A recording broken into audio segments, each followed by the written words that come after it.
Buenos días. En este vídeo vamos a seguir con esta introducción a la mecánica de fluidos y para ello vamos a recordar la ecuación de Bernoulli. La ecuación de Bernoulli, que vimos que era una ecuación de aplicación global, lo que nos decía era que la presión dinámica más la presión estática se mantiene constante, independientemente del punto de la línea, del punto en el que estemos dentro de una línea de corriente. ¿Vale? Esa constante es lo que llamamos presión de remanso.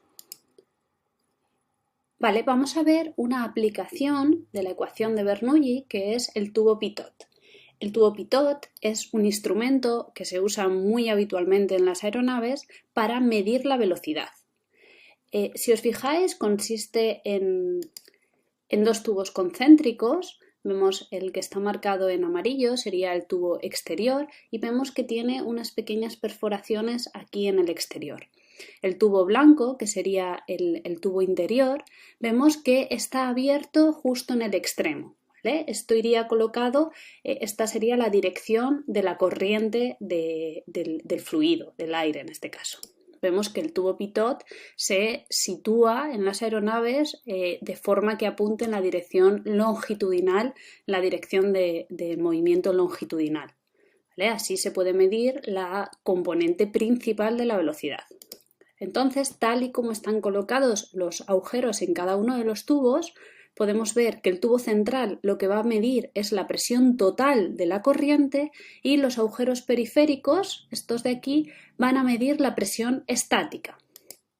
¿Vale? Entonces por aquí entraría lo que antes hemos llamado P, que habitualmente la vamos a llamar como P infinito, y por este agujero blanco de aquí, por el tubo intermedio, lo que entraría sería la presión total, es decir, presión estática más presión dinámica, es decir, entraría la presión de remanso. Aquí vemos en blanco PR. ¿Vale? Estos dos tubos, estas dos tomas, están conectadas de forma interna a un transductor de presiones que lo que hace es medir la diferencia entre la presión total y la presión estática. Si conseguimos tener la diferencia entre la presión total y la presión estática, lo que vamos a tener es información acerca de la presión dinámica, es decir, sabiendo la densidad podremos obtener la velocidad, que como hemos dicho es el objetivo, es la aplicación de este tubo Pitot. ¿Vale? Aquí vemos cómo irían situados los tubos Pitot. En general los vamos a ver aquí en los laterales de la cabina y algunas veces los veremos aquí también situados por el morro. Vale, vamos a pasar a ver qué son los flujos viscosos, qué son las fuerzas viscosas. Generalmente, en la mayoría de aplicaciones aeroespaciales, las fuerzas viscosas, también llamadas fuerzas de fricción, van a ser completamente despreciables en el campo fluido. La excepción sería la mecánica de fluidos. Hay que tener en cuenta estas fuerzas viscosas justo en la zona cercana a las superficies sólidas, a la zona de interacción entre el fluido y el sólido. La viscosidad es fundamental, tiene un papel fundamental en esa zona en la que el flujo es cercano a la pared y son los responsables, la viscosidad es la responsable de la generación de sustentación, de esa existencia de la resistencia de fricción y también del desprendimiento de la capa límite. Es importante ver que la viscosidad es una propiedad del fluido, no del flujo. ¿Vale? Recordad que el flujo es el movimiento del fluido. Pues bien, la viscosidad es propia del fluido, aunque es verdad que en reposo realmente la viscosidad no tiene ningún efecto. La paradoja de D'Alembert pone de manifiesto la importancia de los efectos de la viscosidad en los flujos. ¿Vale? La paradoja de D'Alembert lo que nos dice es que en un flujo ideal, en el cual consideramos los esfuerzos viscosos despreciables, la resistencia de un cuerpo va a ser nula. Pero la experiencia nos demuestra que no lo es. Para estudiar la resistencia y luego también la sustentación, es muy habitual hacer un esquema de cómo son las líneas de corriente alrededor del cuerpo. Si nos imaginamos un cilindro, ¿vale? Las líneas de corriente alrededor de él, considerando un flujo ideal, van a ser simétricas, ¿vale? Van a tener más o menos esta forma, ¿vale? Este sería el cilindro, entonces vamos a ver que las líneas de corriente son una cosa así, ¿vale? Perdonad por el dibujo, pero bueno, en el libro lo tenéis mejor explicado, ¿vale? Y vamos a ver, ahí no se tocan, ¿vale? Ya vimos que no se pueden cruzar nunca. Se me ha ido un poco el lápiz, ¿vale? Van a tener una configuración simétrica, va a haber simetría tanto vertical como horizontal, ¿vale? Entonces, ¿qué nos quiere decir? Que la distribución de presiones también va a ser simétrica.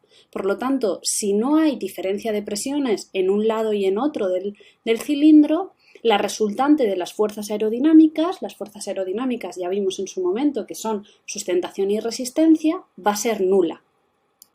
¿Qué es lo que pasa en el caso real? En el caso real sabemos que esto no ocurre porque tenemos ese mismo cilindro, ¿vale? Y tenemos que por aquí vienen las líneas de corriente. El problema es que aquí, en esta zona detrás del cuerpo, lo que aparece es una estela, ¿vale? Aparecería una zona más o menos así, ¿vale? Y aquí lo que vemos son unas flechitas así, que es lo que representan los torbellinos. Por lo tanto, vemos que en flujo real solo habrá simetría de las líneas de corriente respecto al eje horizontal. Por lo tanto, vamos a tener esa fuerza de resistencia, ¿vale? Es la estela la que va a provocar esa asimetría y esta estela va a ser generada por el desprendimiento de la capa límite. Más adelante iremos viendo cada uno de estos términos qué significan. Qué significa capa límite, qué significa desprendimiento de capa límite, qué significa distribución de presiones, ¿vale? Todo esto lo vamos a ir viendo poco a poco, pero ya se os tiene que quedar grabado. Cuando hablamos de flujos viscosos aparecen dos zonas muy diferenciadas y muy importantes, que serían la capa límite. La capa límite es la zona cercana a la superficie y en general va a ser en esta capa límite donde vamos a tener que tener en cuenta estos flujos viscosos, ¿vale? Va a ser donde los esfuerzos viscosos son importantes y la velocidad del flujo va a presentar una gran variación en la dirección normal a la superficie. Por otro lado tenemos la zona exterior, que sería la zona a partir de la capa límite, ¿vale? Fuera de la capa límite, y aquí ya en general los esfuerzos viscosos van a ser despreciables y la variación de velocidad de un punto a otro va a ser bastante suave, ¿vale? La variación de velocidad la vemos en esta distribución de aquí, ¿vale? Aquí tendríamos el cuerpo marcado con estas rayitas, ¿vale? Aquí tendríamos, esto sería un perfil alar, ¿vale? Estaría más o menos por esta zona de aquí, ¿vale? Y vemos aquí en discontinua sería lo que separa la capa límite, que sería esta zona de aquí, del exterior. Vemos que en la capa límite la variación de la velocidad es muy grande de un punto a otro. Fijaros cómo va aumentando la velocidad. Sin embargo, a partir de aquí prácticamente las flechas van a tener la misma magnitud, ¿vale? Apenas hay variación de la velocidad. Este esquema correspondería al caso en el que estamos teniendo en cuenta un flujo real, ¿vale? Con fricción, con esfuerzos de fricción, ¿vale? Y en esta zona de aquí, ¿vale? En la zona de la capa límite, vemos que los esfuerzos viscosos son importantes. Fuera de ella serán despreciables, ¿vale? Entonces aquí ya hemos introducido el término de esfuerzo viscoso, que simplemente es aquella fuerza interna, también conocida como fuerza de corto alcance, que es debida a la viscosidad del fluido, ¿vale? Y que aparece por variaciones espaciales, ¿vale? En el espacio de la velocidad. Estos esfuerzos viscosos también se van a llamar esfuerzos de fricción, esto ya lo hemos visto. ¿Por qué se llaman de fricción? Porque realmente lo que hacen es oponerse al movimiento, es frenar el movimiento del fluido. Aquí vemos un esquema de cómo serían las velocidades en un fluido en el que está entre dos placas planas, ¿vale? La placa superior se mueve, ¿vale? Y entonces produciría una velocidad que aquí viene determinada como US, ¿vale? Sin embargo, las partículas fluidas que están cerca de esta placa que no se mueve, ¿vale? Tendrían velocidad nula. Esto da una idea de que se puede pensar en el fluido como un conjunto de láminas paralelas, ¿vale?, que se deslizan unas sobre otras con cierto rozamiento. ¿Vale? Esto es lo que se ve aquí. Entonces, vemos que la fuerza, ¿vale?, va a ser proporcional al esfuerzo viscoso y al área de la placa que se mueve. ¿Vale? Esta sería la fuerza que está ejerciendo esta placa móvil que se mueve sobre el fluido, ¿vale? Sería esta F de aquí. Además, experimentalmente se ha demostrado que existe una relación de proporcionalidad entre esfuerzo viscoso y gradiente de velocidad, ¿vale? Siendo la viscosidad, esta mu de aquí, la constante de proporcionalidad. Entonces podemos definir esfuerzo viscoso como esta viscosidad, ¿vale?, que ya hemos dicho que es una propiedad del fluido, por el gradiente de velocidad. Aquí simplemente notad las unidades de la viscosidad, ¿vale? En general, la mayoría de los fluidos satisfacen esta ecuación de aquí y son los que se denominan fluidos newtonianos.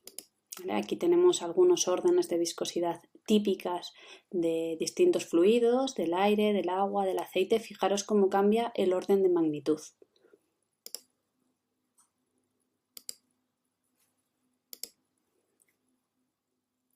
Vale, para ver un ejemplo de lo que sería un fluido no newtoniano hay un vídeo muy curioso, ¿vale?, que se hizo muy famoso, que sería esto de aquí, ¿vale? Simplemente es una mezcla de agua con maicena y se comportaría como un fluido no newtoniano, ¿vale? Es decir, que no tiene, perdón, a ver si se ve, que no tiene una viscosidad definida, depende del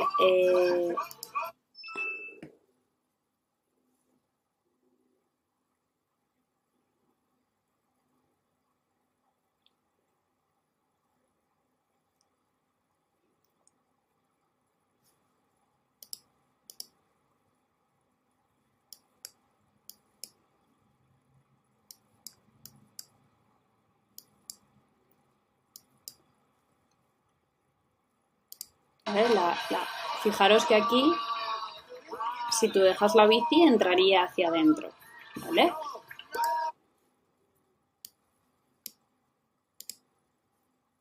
Podéis ver más ejemplos, hay un mogollón de ejemplos e incluso podéis hacer experimentos en casa.